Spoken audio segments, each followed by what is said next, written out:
गोष्टीचं नाव एक दिवस स्वामींसोबत चला. तर आपण ही गोष्ट ऐकूया.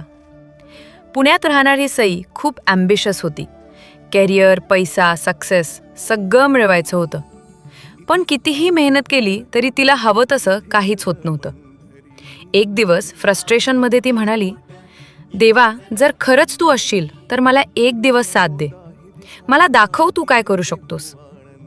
तिच्या आईने शांतपणे सांगितलं, स्वामी समर्थवर विश्वास ठेव, एक दिवस त्यांना दे. सईने थोड्या हट्टानेच मान्य केलं. ठीक आहे, उद्या पूर्ण दिवस स्वामींसाठी.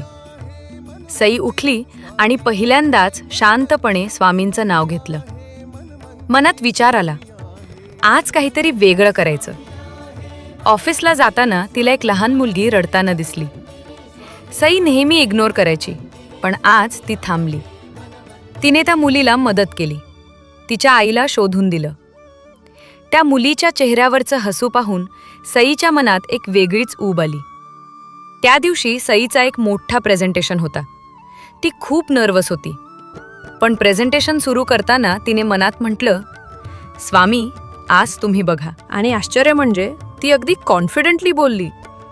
सगळ्यांनी तिचं कौतुक केलं. ती एकटी बसून विचार करत होती, आज सगळं इतकं स्मूथ कसं चाललंय.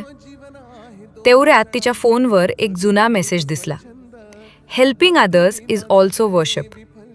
तिला जाणवलं, आज ती फक्त स्वतःसाठी नाही तर इतरांसाठीही काही करत होती. शेवट त्या दिवसानंतर सईला कळलं, स्वामी आपल्यासोबत चालत नाहीत नेहमी. कधी कधी ते आपल्यामधूनच काम करत असतात. एक दिवस स्वामींसोबत म्हणजे फक्त त्यांना आठवणं नाही, तर त्यांच्या मार्गाने जगणं आहे. श्री स्वामी समर्थ.